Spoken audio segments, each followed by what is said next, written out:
Olá, pessoal, tudo bem com vocês?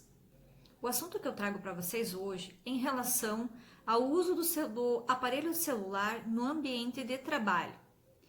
É um assunto de caráter informativo para ambas partes, tanto para o empregado quanto para o empregador.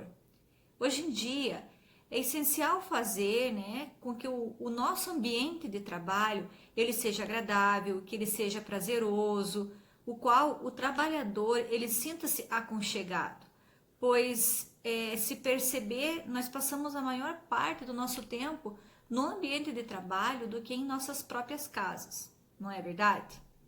Mas vamos à pergunta. A empresa, ela pode proibir o uso do aparelho celular no ambiente de trabalho? E a resposta é sim, que pode, tá? A empresa pode proibir. Primeiramente, nós devemos observar o seguinte: o regulamento interno da empresa ou algum informativo, tá? Em relação ao uso ou à vedação do aparelho celular, para que o empregado ele tenha o conhecimento e tenha treinamento dessas regras, correto? E isso não é ilegal e cabe aos empregados ter que obedecer e respeitá-las, tá? O que acontece? Por exemplo, a empresa informou o seu empregado sobre a vedação ou a forma da utilização do aparelho celular, que vai estar todo especificado no regimento interno, tá? Mas mesmo assim o empregado ele desobedeceu. Ele fez uso indiscriminado, exagerado do aparelho celular. Nesse caso, esse empregado ele pode ter uma punição, porque vai causar várias consequências negativas para a empresa, como a queda na produtividade e um possível acidente de trabalho, dependendo a função do empregado. E é aconselhável que essas punições elas sejam realizadas de formas gradativas, tá? Primeiramente, uma advertência verbal. Se ocorrer novamente, uma, duas, três advertências por escrito. E depois dessas advertências, uma suspensão. E se insistir na reincidência, aí sim aplica-se a justa causa, tá? Mas isso que eu estou falando são das empresas que vedam o uso do aparelho celular. Mas tem aquelas empresas que elas têm a necessidade do uso da comunicação, né? Depende da função do trabalhador. Por exemplo, quem trabalha com o setor de vendas, utiliza muito o WhatsApp. Ainda mais agora, nessa época de pandemia, as pessoas trabalhando em home office, né? Então, essa função, essa profissão tem realmente a necessidade, sim, da utilização do WhatsApp. E a empresa, ela proibindo o uso do aparelho celular, às vezes não é uma questão de autoritarismo, e sim para que o empregado ele tenha uma boa produção e também a questão da segurança da saúde, né, de sua própria saúde. Agora, é uma questão, uma curiosidade, por exemplo. E se ocorrer uma ligação de emergência para o empregado em relação uma questão de urgência, questão de saúde, problemas na família, como que se procede se o empregado ele não pode utilizar o aparelho celular, tá? Geralmente, nesse caso, tem empresas que deixam entrar com o aparelho de celular no ambiente de trabalho, mas com o uso restrito, né? Podendo utilizar fora do expediente de trabalho, no seu intervalo, algo assim, né? Mas tem empresas que proíbem o uso do celular em qualquer momento. Nesse caso, as que proíbem mesmo o uso do celular, provavelmente vai estar no regulamento da empresa ou informativo lá, vai estar disponibilizado outros meios de comunicação ou contato com o empregado, sendo, por exemplo, um telefone da empresa, um e-mail, algo nesse sentido.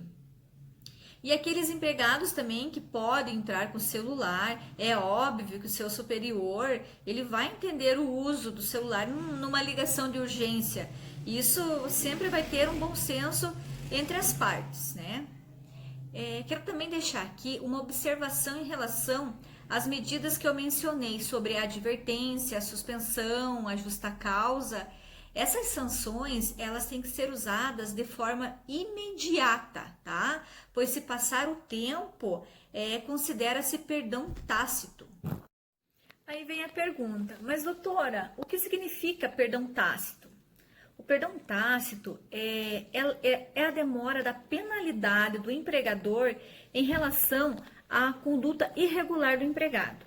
É como se o empregado ele tivesse aceitado a falta cometida por algo não passível de punição. O perdão tácito ele também decorre do princípio da imediatidade, tá? Ou seja, a penalidade somente pode ser aplicada se houver um lapso muito pequeno entre a falta cometida, tá? E a medida punitiva.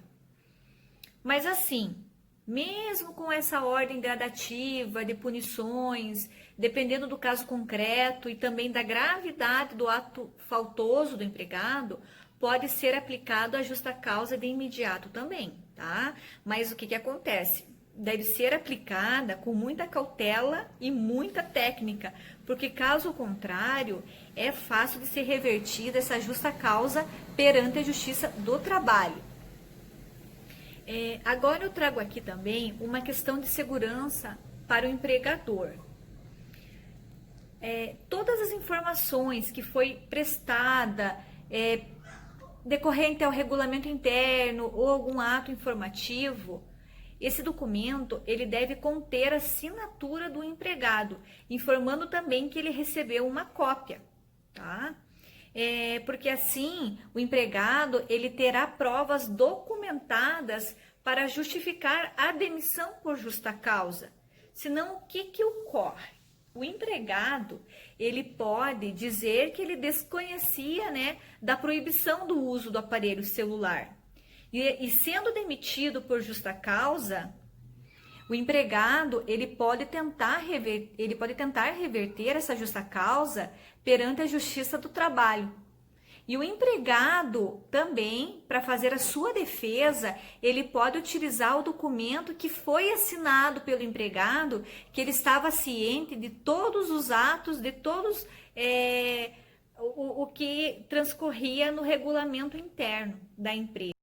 No caso do empregado ele ser demitido pelo motivo, né, de desobediência do regime interno, do regulamento interno da empresa, esse ele vem elencado na CLT, no artigo 482, a linha H, que prevê atos de indisciplina e insubordinação.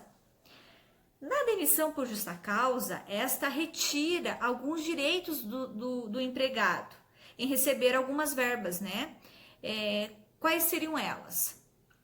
Que ele teria direito? Teria direito ao saldo de salário referente aos dias trabalhados, férias vencidas com o acréscimo de 1/3, 13º salário, não há aviso prévio. O empregado ele perde os direitos das verbas proporcionais, tá? Que não completou um ano, referente a férias e ao 13º salário. Além disso, a empresa também não pagará a multa de 40% referente ao fundo de garantia. O FGTS do empregado ficará retido. E ainda não pode fazer o requerimento do seguro-desemprego. As verbas rescisórias do empregado têm que ser pagas em até 10 dias após o término do contrato. E também, as verbas rescisórias do empregado, elas devem ser pagas até 10 dias após o término do contrato do trabalho, tá? Porque, caso não ocorra o pagamento no período desses 10 dias, existe uma multa referente a um salário do trabalhador. E essa multa também ela está prevista no artigo 477 da CLT, que é a consolidação das leis do trabalho, que é a legislação trabalhista, que nós chamamos a multa do artigo 477 da CLT.